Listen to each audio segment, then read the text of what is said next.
Hello, my name's Ari Salomon, and I'm a member of Bay Area Photographers Collective. I am here to give you a tour of our show, MEMENTO MORI, MEMENTO VIVERE. We are in the Marin Art and Garden Center. This is called the studio, this building, and there's a whole bunch of other gardens and a theater and lots of other great stuff to visit when you're here. So this show is curated by Trisha Lagaso Goldberg, and the theme is Memento Mori, Memento Viveres. Memento Mori means in Latin, remember you will die. And the idea is for centuries that artists have made work that contemplates death and the limits of the fact that everybody will eventually die. And there was many classic still lives painted, kind of like this photograph with skulls and bugs and things that are alive and things that are dead. And Memento Vivere is a newer philosophy that also embraces the other half of that remember that you will live. So this show is a collaboration with a Japanese group of photographers called Samurai Foto. They're based in Yokohama. This is our second collaboration with them. The first one was in Japan 6 years ago. And I'm going to talk briefly about a few pieces in the show. I don't know about all the pieces. I'm going to start here. Shigeru Yoshida has these photographs of trees. So these are baobab trees from Madagascar. And this is part of an ongoing series where he has documented all kinds of trees in many different contexts. And these are, like many of the Japanese photographers, they use beautiful Japanese photographic papers. And I'm going to talk about this artist is also taking pictures of trees, Miki Kojima. And this is all one tree that had a special meaning for her, and she documented it over different seasons. Let's see, let's move over here. So these photos of water and waterfalls, Hiroaki Hasumi, it's called Shape of Truth, and he talks about meditating in front of a waterfall and how that was inspiring and relating to Zen philosophy for him, and that was part of the inspiration to capture these photographs of waterfalls.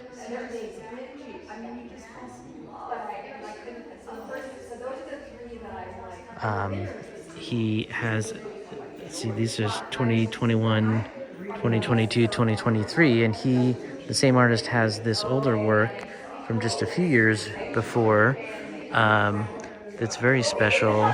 They're 2016. So this is called Sakura-ism Byobu version.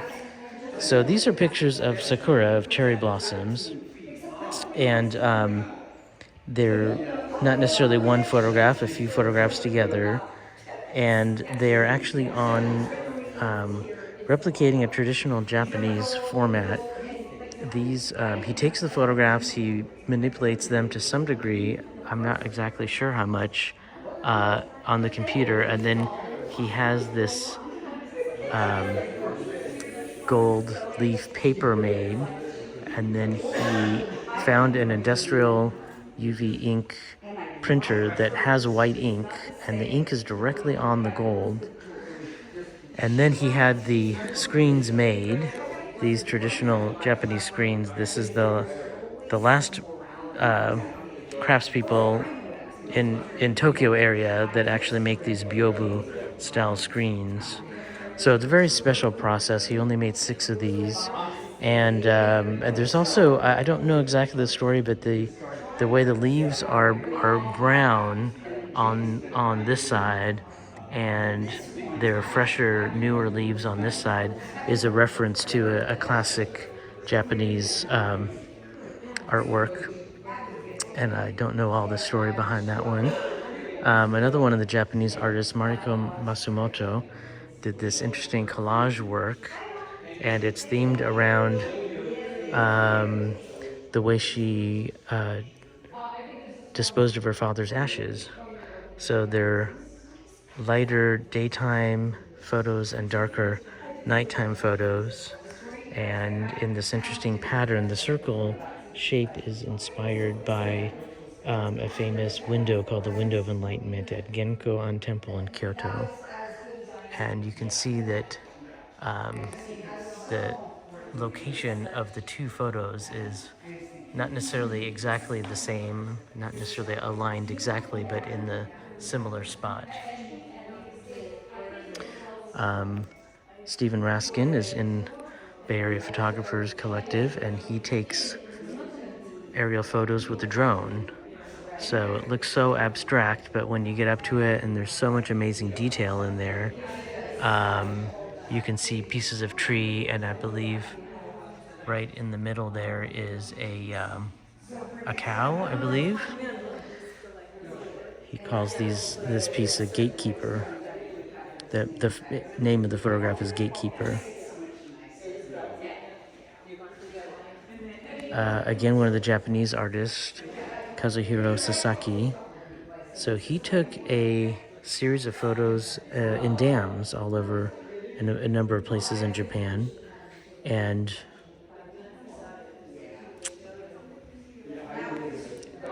talks about how, although they may not protect from every possible natural disaster related to water and storms,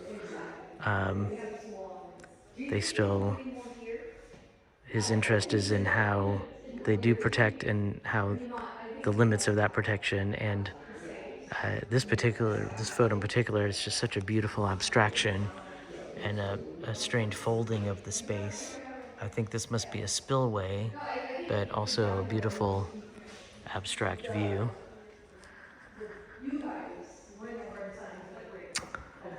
This is a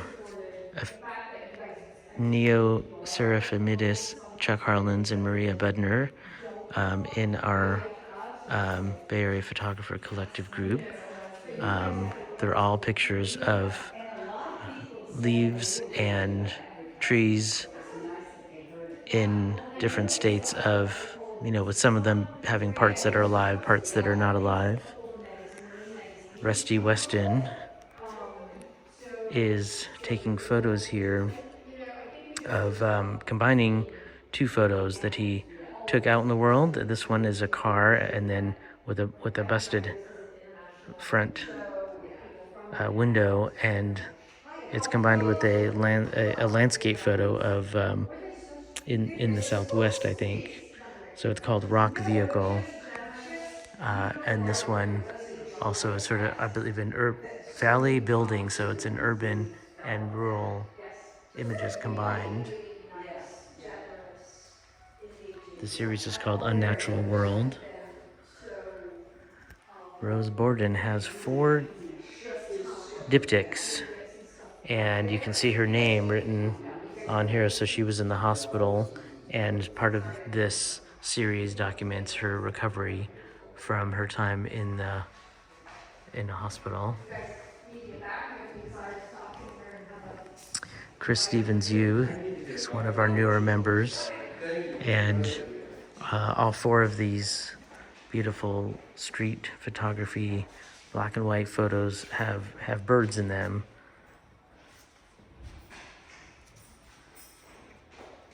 He talks about the intersection of natural and urban worlds is part of his interest. He also does nature photography that is all just animals and without people. Okay, I'm gonna show you some in the back room, and then we'll finish at the front again. I want to mention something about the layout of the show. The curator, Trisha Lagaso Goldberg, the theme of the layout is that there's more of the work about young life and living in the front, and as you go towards the back wall, it's more work about death. So let's see. This is a very special room with. There was an Ikebana artist who came with the Japanese photographers, who's a collaborator with the group, and her name is Koshi Ishizuka, and she took plants that were here and assembled them into this beautiful display, this wild display with these natural lines moving throughout the whole room. And she combined them with these collages that the group did together. So this is called Hokusai by Samurai Foto. So it's one of the famous prints by Hokusai of Mount Fuji. And some of the grid squares are the famous print, and some of the images are photographs from the group. And you can see, like in this square, the photograph of this modern building carries the line of the of Mount Fuji. So, and then this one is the Great Wave, is another famous print. Okay, they're closing the gallery, so we have just a minute here. So Anthony Delgado had photos in the front there, and there's another beautiful photo of flowers that are past their prime. In the middle of this room is my installation. My name's Ari Salomon. So this is called 6 Feet Apart Memorial. I've been documenting these marks that were on the ground, telling us all to stand 6 feet apart from each other, social distancing for COVID. I've been documenting these images for a long time, and in this installation, I've gathered 12 of the images that are in the shape of 2 feet, and a number of the images that are in X or a cross shape. And the ones here in the middle, I've turned them into sculptures. I've made concrete out of a custom shaped mold.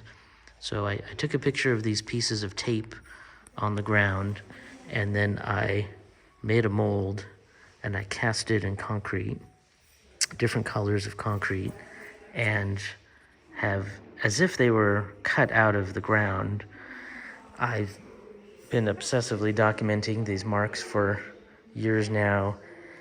I kind of think of myself as taking on the persona of an alien who's trying to document around the world why all these marks appeared all at once everywhere around the earth. And in this particular installation, I call this memorial because it visually references headstones.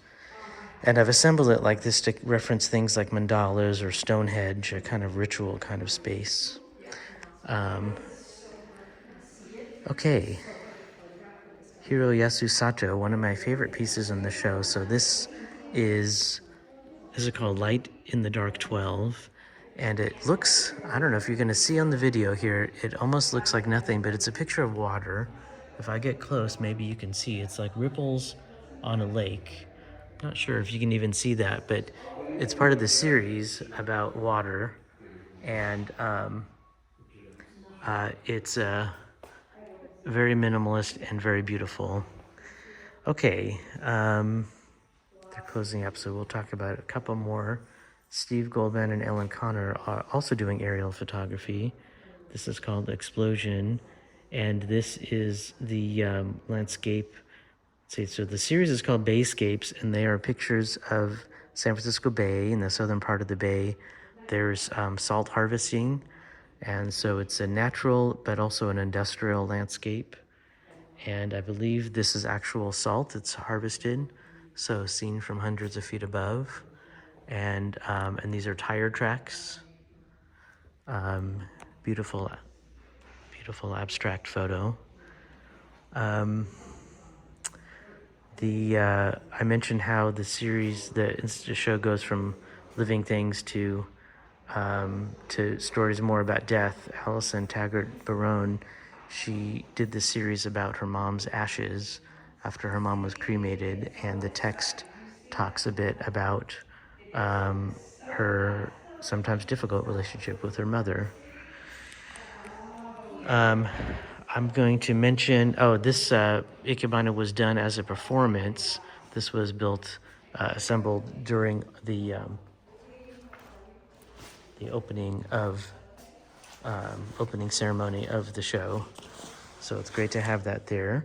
We have a series of catalogs and a bunch of brochures available with lots more info. And let's go look at least one other piece.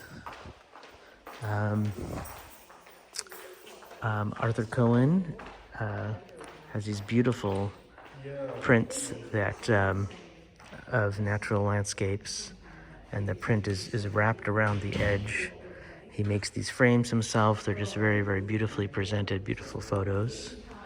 Motoko Sato also makes these great handmade books with these natural scenes.